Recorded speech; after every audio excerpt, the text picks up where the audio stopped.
You gotta come over a little bit. Ah. Did you grind it out today? Did you? And today's gonna be a doozy of a topic. No, it's not. What's up? I'm Rashad. I'm Kesha. This is a hang. Whoa. Let them know who you are, sis. Let them know. All right, hanging with the Joneses. This is episode. What episode is this? 30 something. 38. Oh. Episode number. Don't sing and dance. Oh. Don't be like your whole life. Episode 38. The age you wish you were. You better not. You better not, Mr. Jones. I'm just making sure we're on the same page. Okay, and of course we are. All right, so it's the good top. Oh yeah, I'm sorry. Before we get started, thank you. Like, share, subscribe. Patreon.com/hanging with the Joneses. Make sure you guys, when you see us, hit us up. We be in the chat. We be in the comments. Episode drops Monday at 7 a.m. Be on the lookout for the Kids Got Something to Say podcast. We dropped a review of WandaVision episodes 1 and 2. That should be somewhere down here, and just click on the page. It's its own topic section. Anyway, today's topic. This is a good one too, and I even got a title for this already. Oh yeah, what is it? It's called The Art of the Miscommunication. Oh, you felt deep, like yeah. You felt deep on that one. Yeah, it's gonna look good on the thumbnail. You know what I'm saying? So yeah, that's it's the art of the miscommunication, because a lot of times, me and you have this thing where we pretty much understand each other, and that's a good thing. Mm-hmm. But there are times where our communication can break down, and it is very frustrating, and it usually stems from one or two things. All right, so scenario. Last Wednesday, What happened? So last Wednesday, Rashad has been pushing me to do a thing, and I'm hearing this sermon about two things. Don't. I have not been preaching to you. This Don't, script. Don't do that. This encouraging word. You full of crap, 2 to 3 times a week. So that word kind of manifests, and some things will happen. So I was it's like we go on a walk every now and then, but we try to go work. Well, try every day, but if it's too cold, of course you're not gonna go outside. No, I'm not. So we go on to work, especially when he don't have to go to school. And we just came back from work when I was getting one of his encouraging words. Walk. You said leave me alone. We was getting one of those encouraging words about how I need to do this thing, and I need to jump. I need to stop being scared. And then right after I got a call, and I was so excited by the call. I was like, oh my gosh, you was just talking about it. So I ran downstairs like, Rashad, I need you to help me do X, Y, and Z. And he was like, go ahead and do it. I was like, what? Now you just preached a sermon outside about me doing this, and the thing is really here, and you talking about, well, go ahead and do it. It was kind of dry.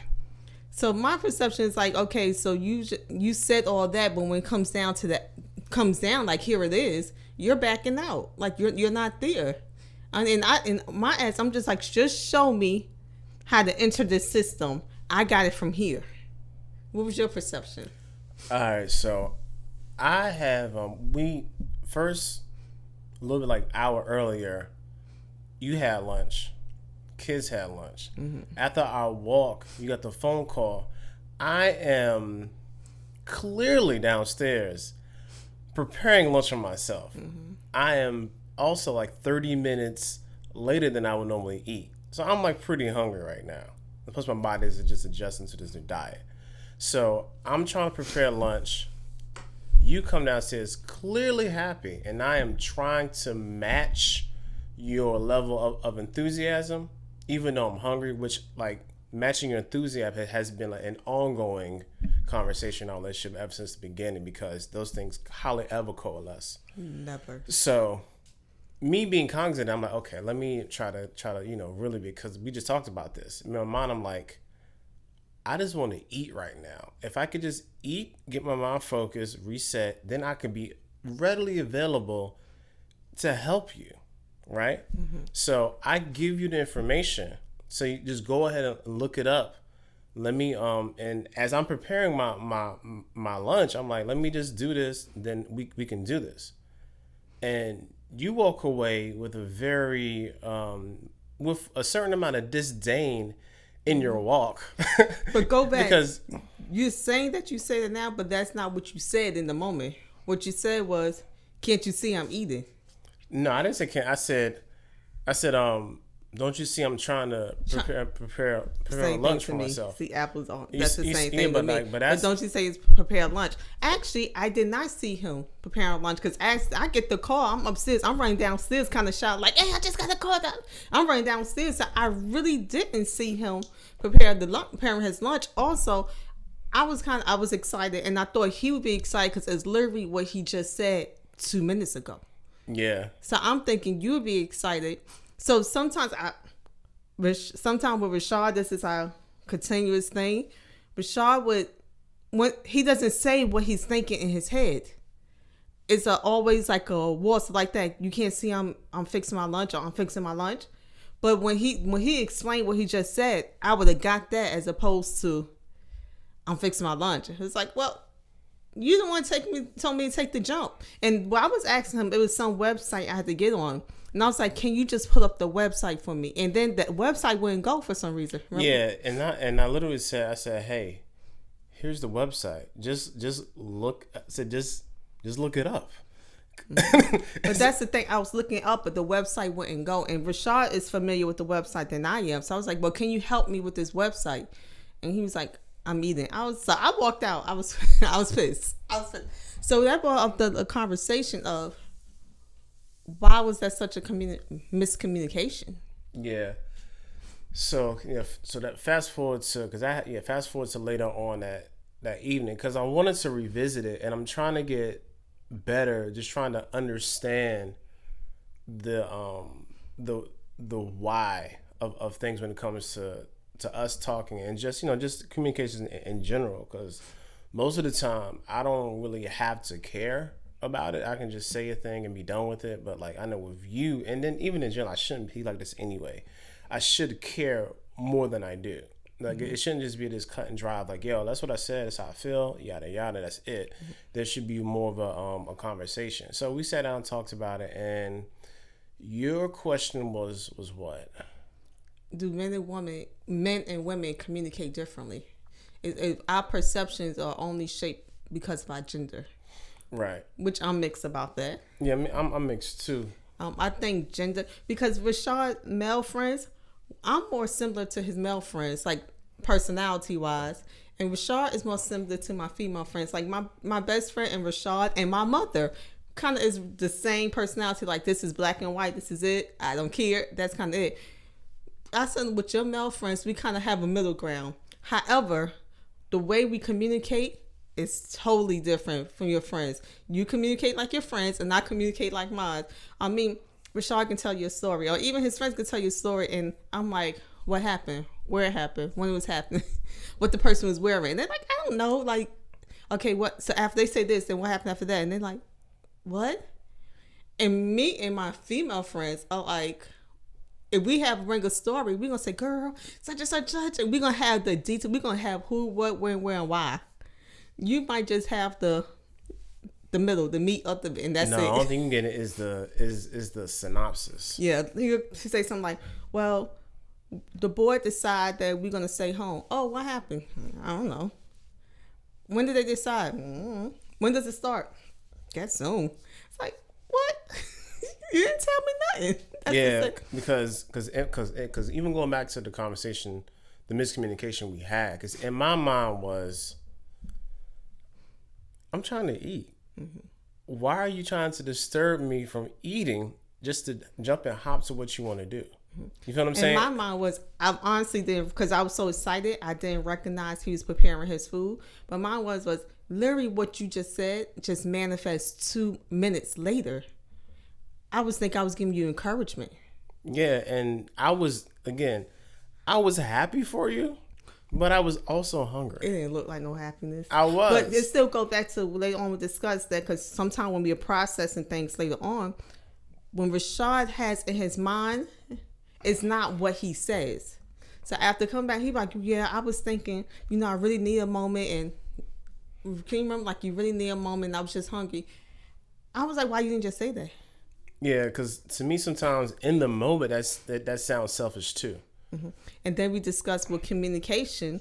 To really have effective communication, you have to be always in tune with who you are. Mind, body, spirit has to line up. And sometimes in that moment, you don't have that deep revelation of why you said a thing. Nah, not at all. No, and I was like, wow, that's, to me, that could make communication hard, because I always have to know centered of who I am, and sometimes even not want to be looked at as weak.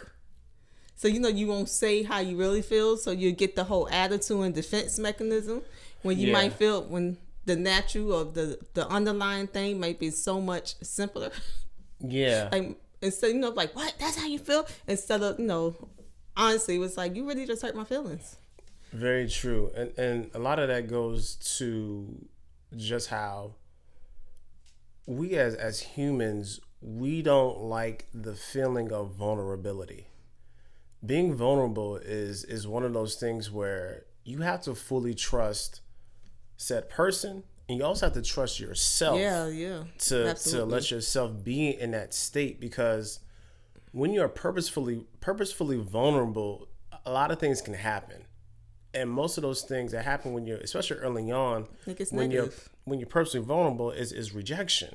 Because think about it, even when you were younger, I know there were instances for me where I've said how I felt, and it was like, shut up, boy. Or like, yo, that was really whack, or whatever. And I'm like, I don't know how I'm going to do this again anytime soon. So that vulnerability then is not even subconsciously, like, because it's in the front of your head, because how you operate is always in that line of thinking is that I don't want to be rejected.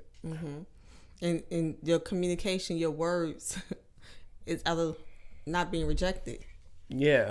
So not saying because when we had when we was like, why didn't you just say that? It's kind of like, well, at the time I didn't really. Yeah, that wasn't even but now sitting back and think about it, that's really what it was. Yeah, like I could have said that, but like it wasn't even in my thought process. So I think it's like we're always being in tune. I do think gender plays a role in communication, but I think also what plays a role is life experience and how you was taught to communicate.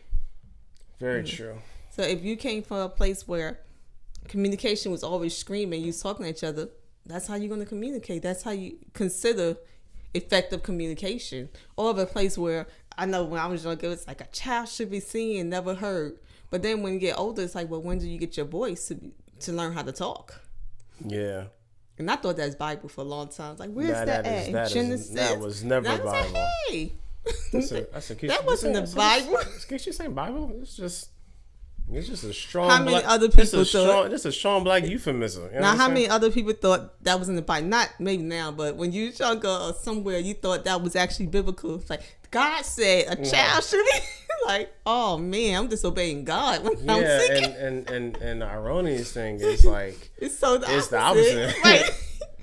But communication is just one of those things. And then when you have two people trying to do something as one, you have different life experience, I have different life experience, being reared, and we're trying to communicate as one. It can be so hit and miss just because you're hearing, seeing things out of your life experience and vice versa. Yeah, because like looking at mine, like my mother didn't have she had a very passive voice. Yeah. And my dad is like, his voice was the dominant voice. Yeah. And sometimes I looks like, man, this ain't really even how you feel. You really punked out. So my mind, I on purpose when I started to really be serious about I want to date and get married eventually, I wanted somebody who had their own voice and wasn't really afraid to say what they had to say. And that is definitely you, because you be out here just reckless with your words sometimes. So you have no problem getting across. Yeah, always assume with yourself. Oh, mind, body, spirit. No problem with saying this is how I feel, and this is what I am. This is what I am not going to do. Mm-hmm. So that's like, be careful what you ask for. Yeah, right? Definitely. But I needed that because I know in any other situation, I would clearly, because you already know how I be about boundaries, I would clearly just be testing the limits all the time. So I need somebody to actually rein me in. Be like, no, we're not doing that. Cool out. I need you to think about this because this is stupid.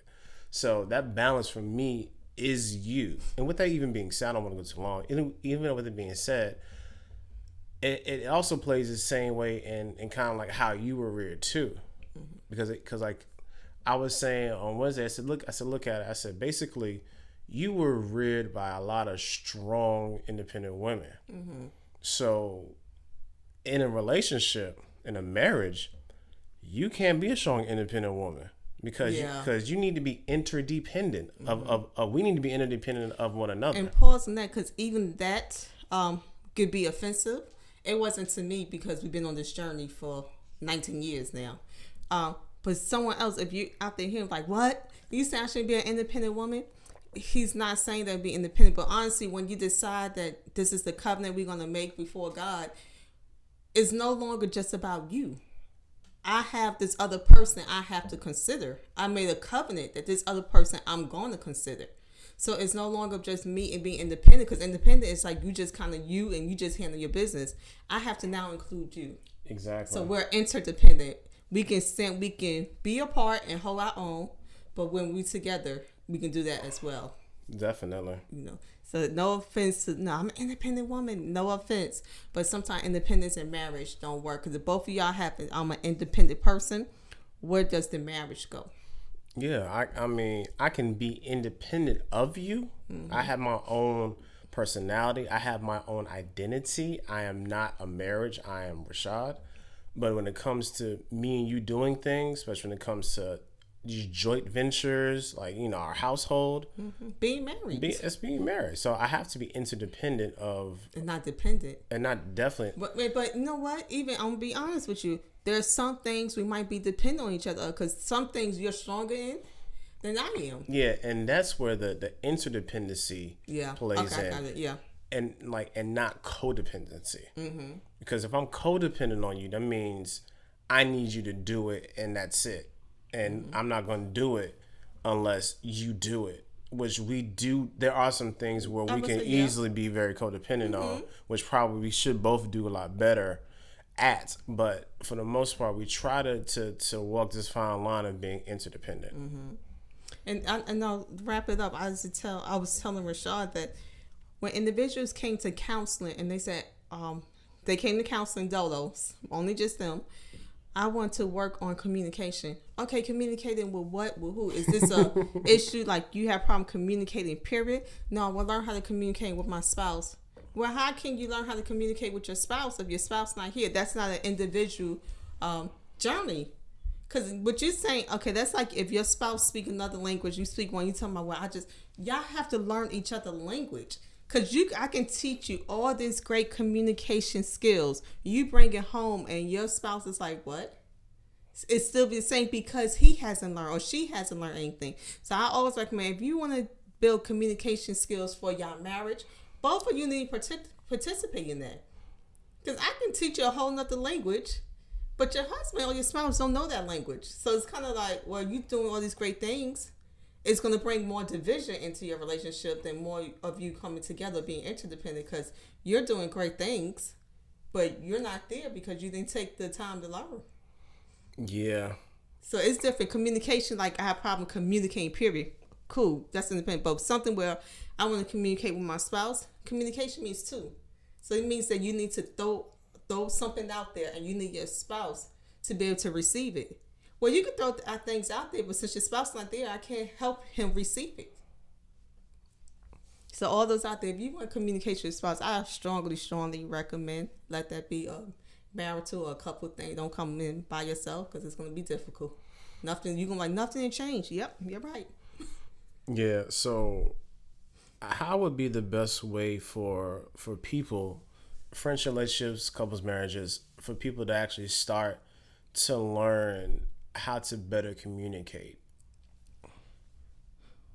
What I would say, you have to, like what we just talking about, the assumption, because you assuming that I knew that you didn't eat, and me assuming like that you was just gonna be happy. All right, so And that was that. You might have been happy, but just the assumption. I always say we never can assume what the other person is thinking. all right. So first is we drop the assumption. Drop the assumptions. What's number two? It's going to be hard. You have to communicate out of being transparent. Okay, so You have to be vulnerable. drop the assumption, transparency. What's number three? You have to say what you feel, and not what you not your guard. You know what I'm saying? Like, I'm gonna be angry. You get on my nerves. But what I'm really feeling inside is you hurt my feelings. You make me feel that you're no longer happy for me, or you made me feel like those other people who told me they're along with me for the ride and then never show up when the ride was here. All right, so first we got drop the assumption, be transparency, and speak your true feelings and not your guarded thoughts. Yeah, that's much easier said than done. Yeah, and once again, I say, and gender does matter. Sometimes men, you're raised different. Kind of females are usually that's why statistically we live longer, because simple fact that we talk. Very true. We get out that energy. A lot of times men, you're told to hold it in. It's not okay to be any other emotion between happy and angry, when there's an array of emotions in between there. So that's going into, is there a difference? Sometimes the difference, because one, that's your upbringing, and sometimes men upbringing, or when you're little boys, upbringing is to be hard. Men don't express themselves. Gotta be tough. Right. When you see a little boy crying, toughen up, man up. Little girl crying, come here, my boo boo. That's a perfect example how with girls, we are taught to express ourselves. With boys, it's like, you got to be tough. Well, he just fell off a monkey bar, his knee straight. I think that's the reason to cry. Yeah. So that's really it's one of those things where we as people that are like in any sort of like couple or friendship or marriage or anything that involves two people on an intimate level, there has to be a certain level of open and honest dialogue that is allowed by both parties. Like especially when it comes to, I said this before too, when it comes to a man, if I tell you something and then you shoot me down, like, don't expect me to have a whole lot to say to you later on, because you're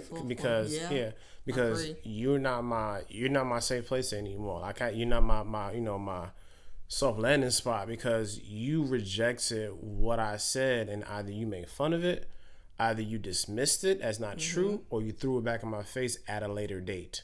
Yeah, that's the fourth one. You gotta affirm, because even like talking to my mother, me and my best friend, in our lifetime, because I'm gonna say that confrontation is not always bad, and it's gonna happen in a relationship, because you all are not gonna see eye to eye on everything. But my best friend and I only had got one confrontation in our lifetime, and that was over a blanket. If she see that, she gonna laugh about that blanket. And my sister cousin, we have never gotten into a confrontation. And for me to ask what's the difference, we kind of transparent even when it doesn't look good.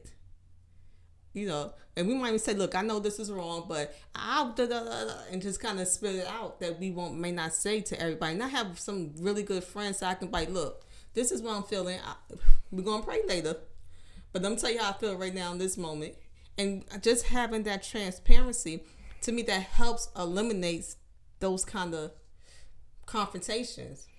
Definitely. Not say it's not going to come, but the reason is because we're really, I can say, look, let me tell you how I feel. Just listen. I know this. And then also knowing it came out of a place of love. Like, you are my people. I'm not saying this to hurt your feelings. Yeah. Like, I'm really saying this out of love. This might be tough right now, but I'm really calling this out on love. Yeah, and that goes into actually having meaningful relationships. So if you don't have meaningful relationships, it's gonna be harder for you to get to this point. So if you're the person that doesn't want to stick around, or views everything as kind of like like a throwaway or like a temporary thing. Even though some people, of course, may mean like for a season or whatever, you still have to view those relationships as meaningful because they're just building blocks to your next thing, you know? So I feel there's a certain amount of responsibility all parties have to have when it comes to keeping and maintaining those relationships. Yeah, because down here I got a group of women, and we'll go and just do girl stuff, and that helps me come back to you stronger, and vice versa, because it's some information I could process and speak. I want to say, and speak woman. Yeah, there's some things you like. I don't.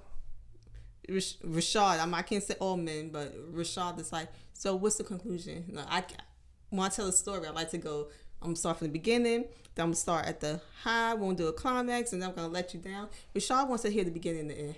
What's the point? Like, I went to the store, and then this happened. He don't want to know what happened to the middle. Nah, I need to know, okay, you went to the store? What did you get? Yeah, that's kind of... How much did it cost? When speaking to other females, I can kind of go, which helps me process and get everything out. And we wouldn't be like, what? They said, and what you do? And what they do? And what you do? But y'all ain't gonna do nothing. Nah, and it took you a long time to realize that too in closing. It took you a long time to realize that. Like, I can't do this with you. Yeah, you can't speak, girl. Can't speak, mommy. I can't. I don't do it effectively. I was being so excited. Like, and then I'm like, you ain't gonna ask no question? Like, nah. You ain't gonna ask what happened? I don't. No, I would not tell him I wanted to bait him because I know what a girl. But I tell him, like, did you like what happened? I was like, Rashad. You like what? Like, I don't care about none of this. Like, right, and he'll say that. Then that was it. We off. Here's another argument. We get disagreeing. What you mean you don't care about what I said? Yeah, like he knows it's not even about this. You know it's not. You already know what this is about. This little lame conversation you're about to try to drag me into because you want somebody to talk to. All right, I think this is a good stopping point. Yeah, like the communication thing, we can definitely keep coming back to this. And the 4 points. As long as you're in a relationship. Yeah, you gotta come back. Yeah, so you gotta understand sometimes the art of miscommunication just so you can get to the point of actually having effective communication. Because if you don't know what you're doing wrong, it's gonna be hard for you to get it right. All right, so like I said at the top, make sure you like, share, subscribe on the YouTube. Join, click the bell. Facebook and IG, hanging with the Joneses. On IG, hanging with _the Joneses. And we will see you all next week. It's my birthday. Oh yeah, vlog Saturday. See you later.